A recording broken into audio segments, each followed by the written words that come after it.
It starts off with a robbery and he's like, dude, I got like cash in there. Take it. Just get out of here and stuff. And you just sit down on the couch. Okay, but how about you let go of my wife first?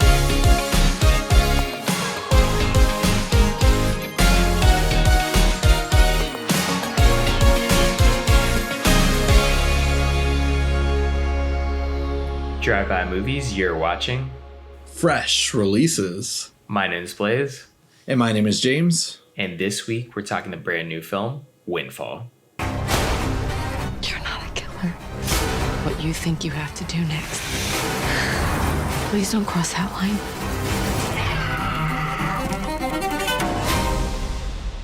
Windfall is a new movie that just hit Netflix. We're about to talk about it. It's about a man who breaks into a tech billionaire's empty vacation home. But things go sideways when the arrogant mogul and his wife arrive for a last-minute getaway. So this comes from Charlie Mcdowell. He is best known for The One I Love, has also directed another movie that went straight to Netflix in between that and this film. But I think there's going to be a lot of similarities that we'll be talking about between this and The One I Love. This movie stars a great cast, actually. Lily Collins, Jason Segel, and Jesse Plemons, who just came off of his Academy Award nominee from The Power of the Dog, doing it big on Netflix. Really, Breaking Bad being one of the most popular shows on Netflix has gotten him so many roles, which I'm stoked for because he's a fantastic actor. But yeah, this is a great movie that I just didn't hear about. Blaze, what made you want to check it out?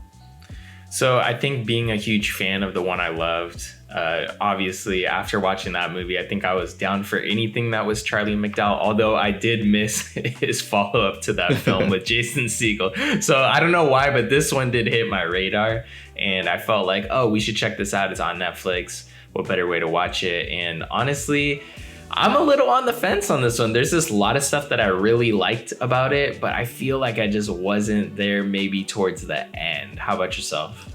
That's exactly it. This movie I enjoyed minute by minute, from front to back. And I overall, while I kind of like the ending, I wish it was resolved just a little bit differently. It kind of ends just a little too quickly. I felt like I could have. It's a really short movie. It's just barely 90 minutes, I think. But I think an extra 5 minutes could have wrapped it up just a little bit better. I liked the direction that they overall chose, but it kind of just felt out of nowhere, I guess you could say. The One I Love, I don't really remember how that movie ended. Granted, that movie's I think 7 years old now, but I remember loving it, and I'm not sure if that's the same house or not. But while watching, I was like, I swear this is the same house that they shot The One I Love in at.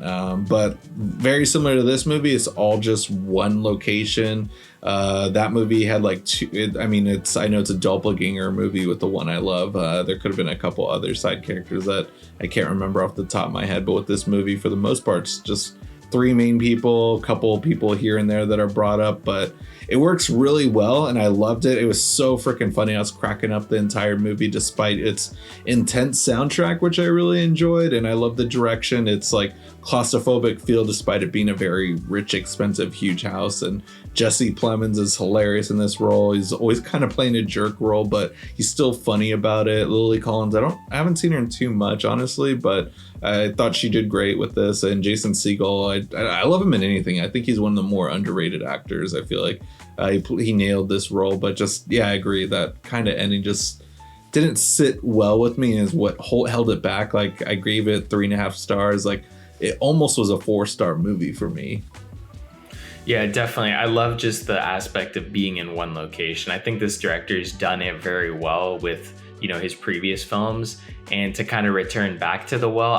That's what's kind of interesting. I feel like every great director has to do a film set in one location, but they don't ever say anything about one director that consistently makes his films set in one location, whether I guess he's a great director or not. I thought the direction of this film was awesome, but I'm curious why, third film, we go back to setting it in one location. I thought this film was very tight, but then kind of slowly starts to peter off and lose a little bit of steam in that third act. And that's kind of where it was starting to lose me. And then the ending just kind of, put the nail in the coffin there.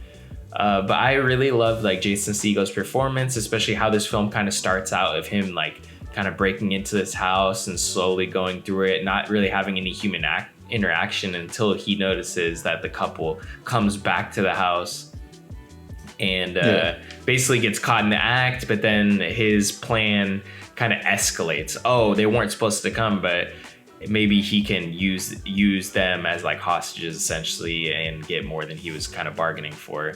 But yeah, I just feel like this film had a really fun kind of story that was going twists and turns. There's usually only 3 characters in this film. That's what everyone's been saying. Guys, there's a 4th character. And honestly, the 4th character is like what really gives this film, another kick later on in the film. And I really enjoyed all that stuff. I thought it was like darkly comedic and hilarious. But yeah, like I said, I think just lose a little bit of steam there in the 3rd act. Yeah, just because, that's a huge moment with that 4th character, like getting into like the more spoilerific moments. Just, I didn't expect that, and it caught me off guard. And like it was like that jaw-dropping moment that, the movie was entertaining. I was like, where's it going to go? How's it going to end? Just because it seems like they have the plan ready, set, go. It's going to work out. And I was kind of predicting, I was like, oh, you know what? I feel like Lily Collins is like gonna just leave with Jason Segel and stuff. That's where I thought the movie was heading, but that threw in a curveball with the rest of the story where I was like, okay, now I have no idea where this movie's gonna go. And like overall, that was a great scene, but just like the idea of him kind of just still trying to get away with it with the cash, and then Lily Collins having her very dark moment just really caught me off guard. And I was like, it makes sense in the moment with all the trauma that they're going through, but just like it was just a little too sudden for my liking, I guess you could say. And I'm not sure if that's what everyone else is feeling. Like I saw that it's not getting like the best like fan score, I guess you could say, or best ratings throughout. Like but I think overall the movie's still getting decent reviews though. But it's just a bummer that the movie I found so entertaining from beginning to end, and then like it had that great moment, but then just something about it, like I don't know how you can make this movie better necessarily, but just like it was just I don't know how else to end it, I guess you could say. Yeah, one of my favorite things actually about this movie was one of the moments where Jesse Plemons is basically saying like everyone wants to be me, like wants to be this kind of rich tech guy that has all this money, but they don't like think about all the problems that comes with it. Like basically everyone thinks like, oh, he's like a white guy, so he's sick, like he just gets whatever he wants, he has white privilege, all this shit, but they don't realize how much like people just fucking hate on him for just who he is and something he can't change, being a fucking white guy. So I just thought that I thought that was like so darkly comedic. Like basically they're just shitting on him, like and he's literally shitting on himself, like you guys don't even understand, like you think it's so fucking great. Like I thought that his performance was so hilarious, especially in that moment. I might have misquoted some of that stuff there, but yeah, that's the gist of kind of that situation. And I thought that was like a hilarious situation, because honestly people sometimes don't realize like all the burden that it does come with being sick, Not kidding. No, also like his other funny moments too. Like I just like that it starts off with a robbery and he's like, dude, I got like cash in there, take it, just get out of here and stuff. And like I'm not lying, like about the gun, of course. And then also the lying about, well, I don't think they never resolved whether or not he actually had cameras or not. I assume that he probably did have cameras within there, but was just trying to keep that secret. But I was just like cracking up at the way he was just like belittling Jason Segel the whole time. And the whole movie, I was just saying like, why don't they just attack Jason Segel? Like, yeah, Jason Segel can probably kick Jesse Plemons' ass, but if both him and Lily Collins like got him when his head was turned around, like they probably could have got away with it earlier. And just finally, when he gets his boiling point, he does call him out and says like, I don't think you are going to shoot me and stuff. And just that led to the accident with our poor Gardner, rest in peace, and everything. But yeah, I was just cracking up at that. And then, of course, when he locks him up in the sauna and just seeing he gets back, and then the awkward chase scene in the vineyard. I think that was like one of the funniest scenes. I was just dying laughing. There's nothing really funny going on. It's just their reactions and the close-up camera angle zoom-ins that they were doing. Like, I thought it was a very well done take on it.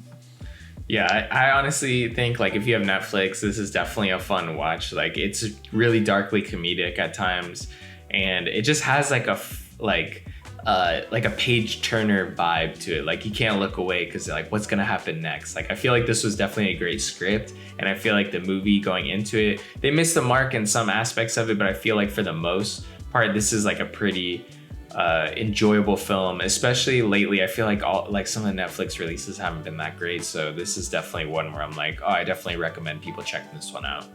Exactly, yeah, because I mean, overall, I think most people are going to remember the ending because that's the final note you got, and it's overall pretty shocking and kind of sour and a bummer to end with, just because I mean that it is like a kind of a sad ending overall. But remember the first 70 minutes of the movie and stuff too, and that's gonna give you better memories of this movie. I'd say, like, I enjoyed it a lot. I still can't wait to see what else we get from this director.